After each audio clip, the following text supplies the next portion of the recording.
Hello, this is Crystal Racing with part 2 of my best F1 driver lineup every season since 1950. Now, of course, I got as far as 1985, but when I realised I'd been talking for 24 minutes, I realised I probably should pause the video.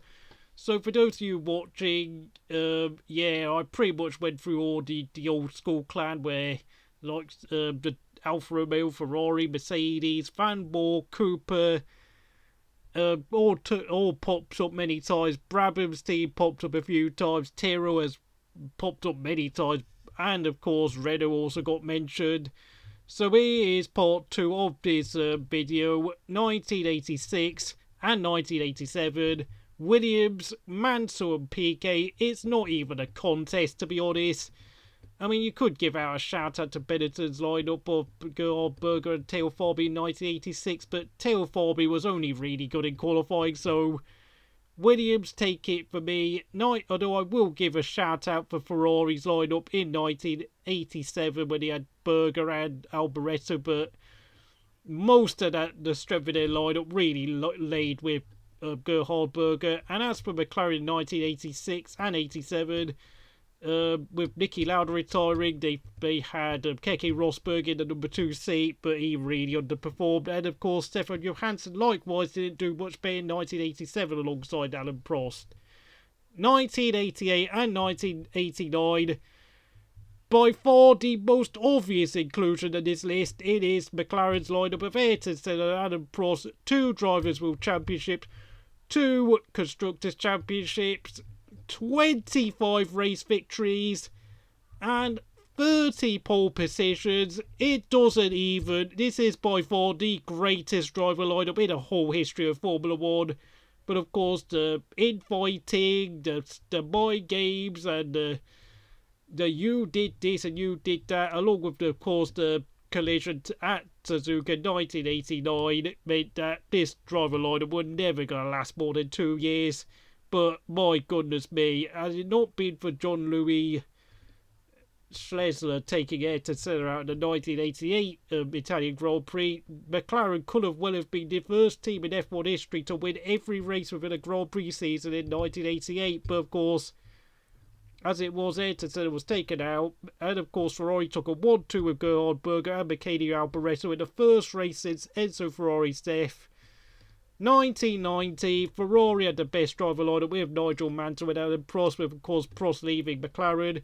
McLaren replaced Prost with Berger, but in my opinion, Prost and Mansell edged out McLaren's pairing, although I will give a shout out to Benetton's lineup of Nelson Piquet and Alessandro Nannini, who were able to help Benetton finish third ahead of Williams that year. Of course, Alessandro Nannini's career was ended in a helicopter crash before the Japanese Grand Prix. Moreno finished second in helping Benetton score their first 1-2 when, of course, Prost and Senna took each other out again.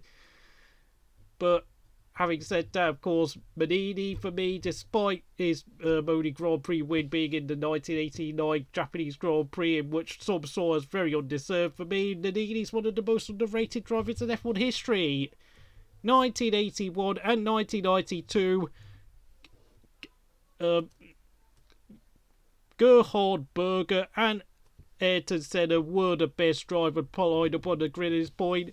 Mansell went back to Williams. I don't really think, but I have to say, Patrese really was not a particularly strong number 2, even though we did give them a lot of technical feedback. But for me, Senna and Berger were the best blend of speed, experience, and technical expertise. But of course, at the end of 1992, Honda left Formula 1 and McLaren forced to go to find Ford engines, and Gerhard Berger also went back to Ferrari. Although I will give a shout out to Benetton's lineup of Michael Schumacher and Gerhard Berger, who helped Benetton finish third in the championship that year and almost beat McLaren that year. And of course, Schumacher took his maiden Grand Prix win at the 92 Belgian Grand Prix. 1993, Williams, Alan Prost and Damon Hill won 10 races together.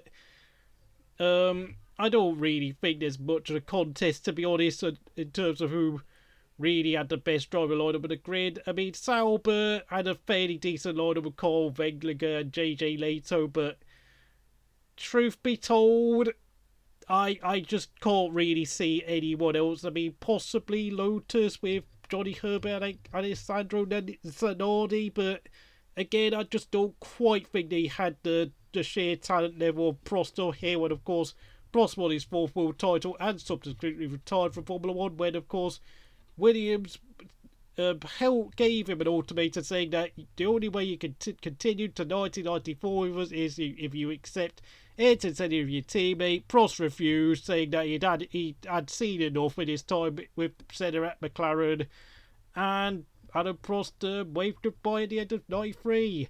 1994, McLaren, Mika Hakkinen and Martin Brundle. This is a bit of a surprise, but you have to admit that with the number of driver lineup changes throughout that year,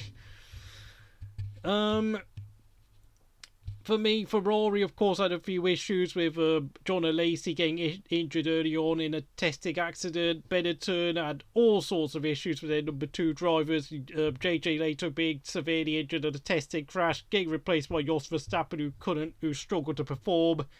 And it was only when they found Johnny Herbert towards the end of the year they finally found a decent number 2.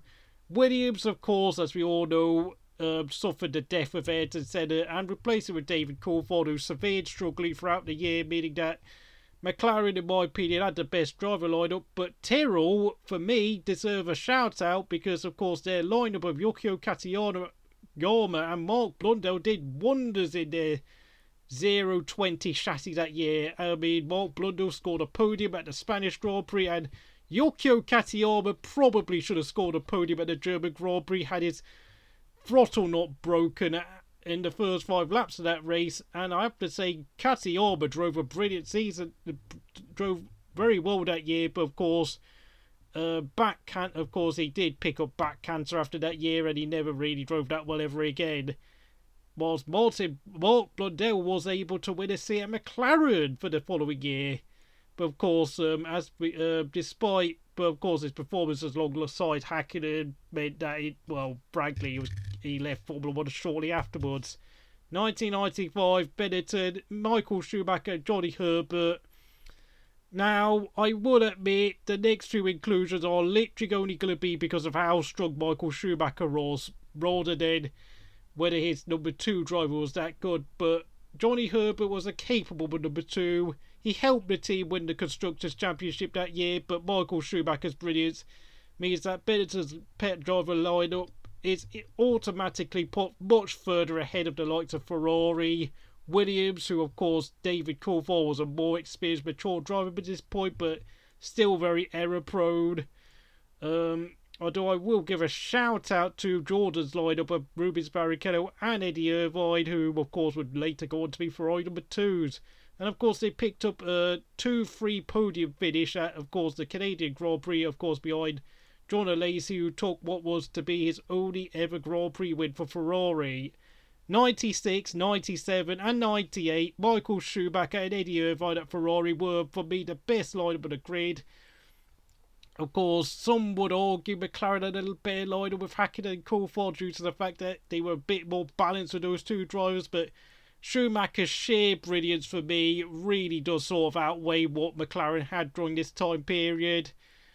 Although I will give a special shout out to Jordan in 1997 with their lineup of Jake Colin Fisichella and Ralf Schumacher, but for me, they were 2 young rookies who didn't quite get the best maximum results in that season, despite helping Jordan finish 5th in the Constructors' Championship.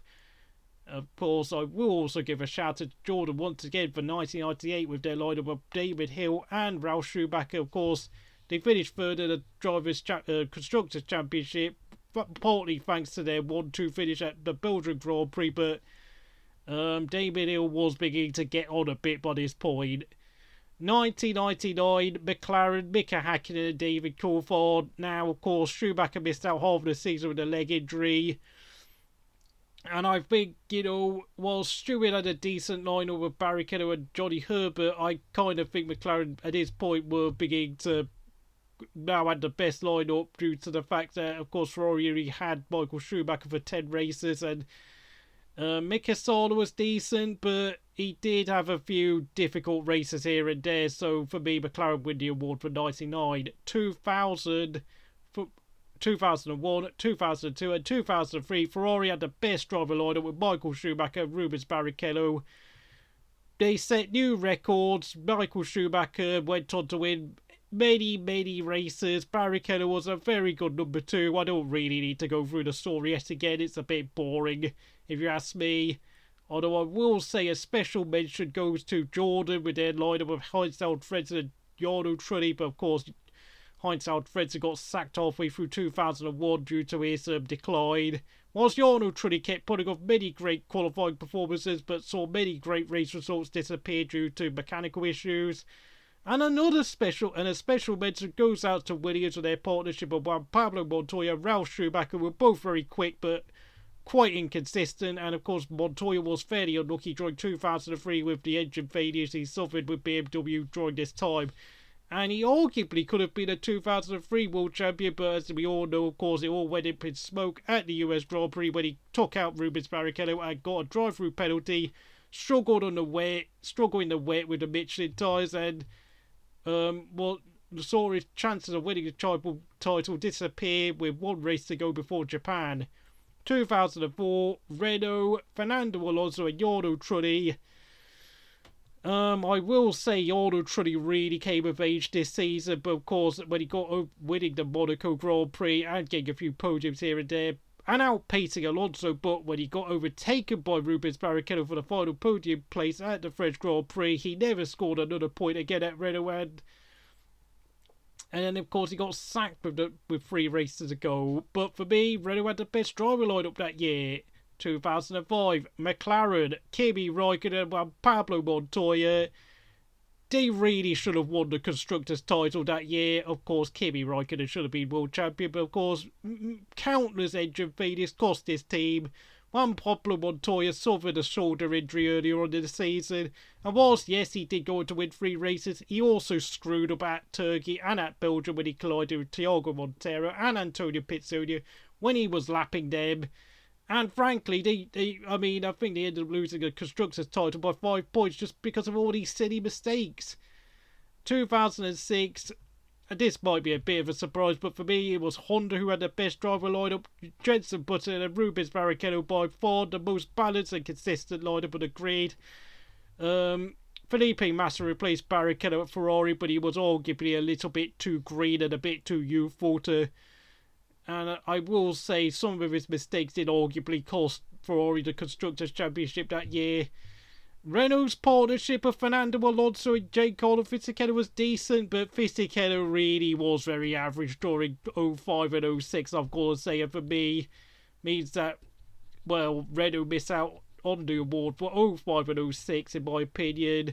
Was of course down at McLaren. Montoya struggled with the new 2.4 litre V8 engine regulations, and of course was left the team with half after the American Grand Prix with half the season to go, and they were forced to make do with Pedro Della Rosa, who did all the best he could, really. I mean, Della Rosa got second place at Hungary, but apart from a few points here and there, he really was just a number 2, really.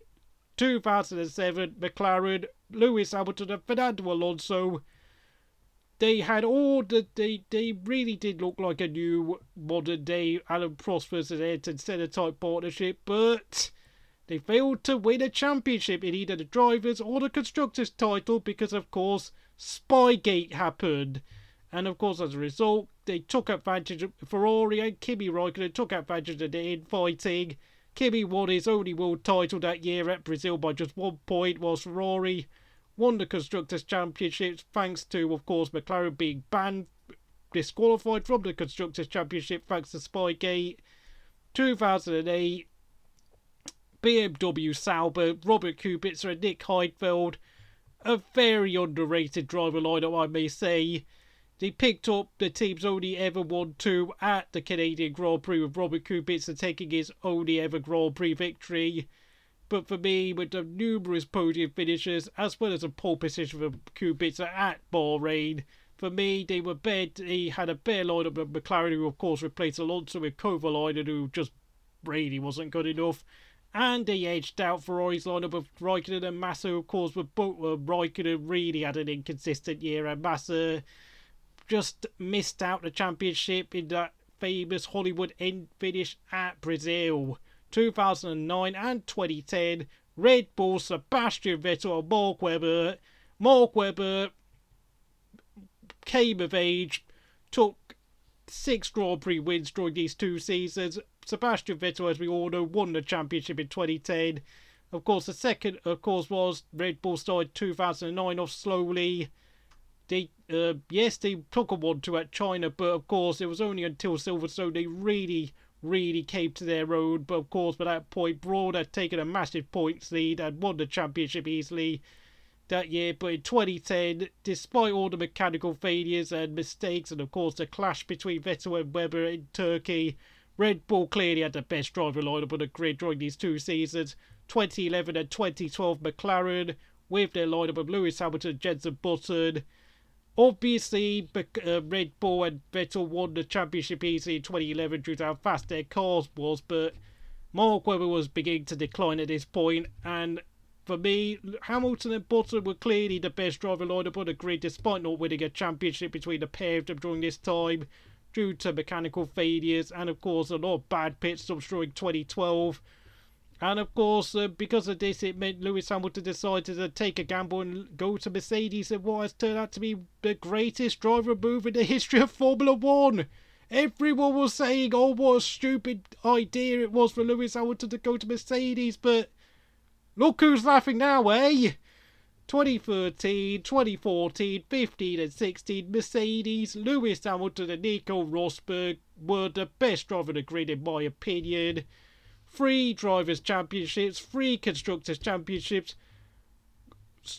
setting new records throughout this time. I mean, was it? Of course, 14 and 15, Mercedes won 16 races between the pair of their drivers. Then, of course, they extended that record to 19 wins in 2016. Absolutely set new records in terms of domination. It was very boring to watch, but the infighting between Hamilton and Rosberg kept entertaining, and of course Rosberg would go in after last lap at the 2016 Abu Dhabi Grand Prix when he finished second behind Hamilton and became a world champion, and then decided to call it quits. Special shout out goes out to Ferrari for their lineup of Kimi Raikkonen and Felipe Massa, however, between 2007 and 2009, where they were not necessarily the outright best drivers on the grid, but in terms of teamwork and cooperation, they were arguably you could argue, for that alone, they were the best driver on the grid. The best lineup on the grid, I beg your pardon, due to the fact that every time Kimi needed help, Felipe Massa would always oblige and move out of the way, and likewise, if Massa needed help, Kimi would move out of the way and help Felipe Massa. If anything, it was arguably, in terms of driver cooperation and teamwork, it's probably one of the best driver lineups Ferrari has ever had, because of course, as we all know, Ferrari do have a lot of course, there's always a lot of infighting at Ferrari.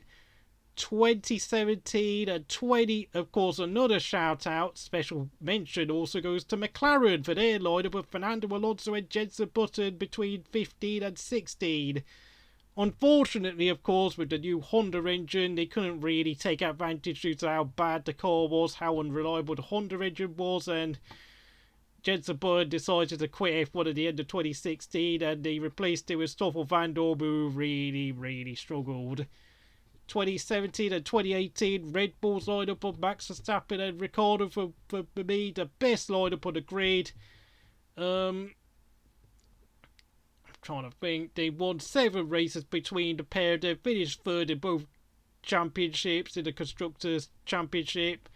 But of course, Ricciardo sensed the tide going towards Max, with Max continuing to improve. And of course, Ricciardo decided he'd take a big gamble and go to Renault. 2019, Ferrari had the best lineup with Sebastian Vettel and Charles Leclerc, but of course, there were, of course, the team let themselves down with the new chassis the new chassis regulations where they focus more on straight line speed, but of course Mercedes had a far better car, far more downforce, far better balance, and meant Mercedes ran away with a championship in a year Ferrari should have challenged but didn't even come remotely close.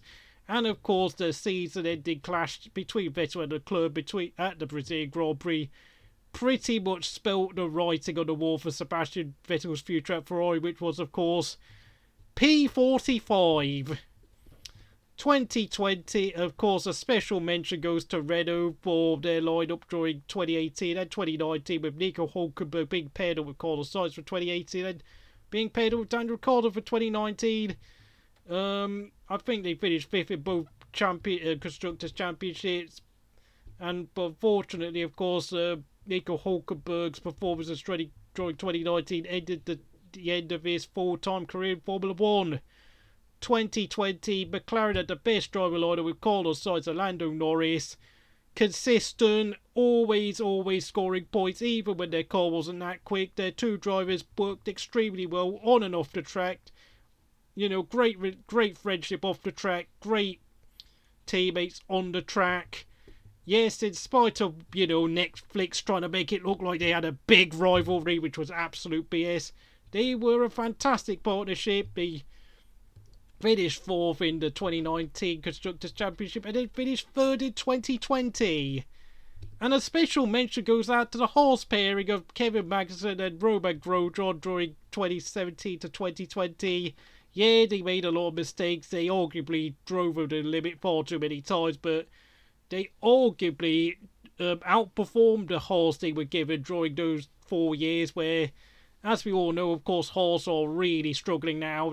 Haas are almost guaranteed to finish last in this year's Constructors' Championship. And, of course, 2021, Ferrari have the best lineup of Charles Leclerc and Carlos Sainz. At the time of recording, they are now sitting in third place after, of course, the Mexico Grand Prix. They have managed to jump ahead of McLaren's pairing of Ricciardo and Lando Norris. Daniel Ricciardo has really let himself down this year with his performances, whilst Lando Norris was driving really well in the first half of the year, but has struggled quite a fair bit in the second half. Now, I know some people would probably argue with me and say that the Mercedes pairing of Lewis Hamilton and Valtteri Bottas probably deserves and should have won the award for one of the past 5 years as a pairing, but Valtteri Bottas has really let Mercedes down with some of his performances, and frankly, I don't even think Mercedes deserves an honourable mention because of it. But having said that, though, Valtteri Bottas ensured equilibrium and peace at the team, meaning that, there's been a few conspiracy theories about the fact that why did Nico Rosberg retire from Formula 1, and I think a lot of it's down to the fact that there was a lot of tension between him and Hamilton, and had Rosberg continued after 2016, I think a few certain key members like Toto Wolff and James Allison might have left by now. Ferrari's pairing of Kimi Raikkonen and Sebastian Vettel didn't really work out as it should have done. And that's the end of the video. So thank you for watching. If you enjoyed this video, please like, subscribe to Crystal Racing, and I'll see you again next time.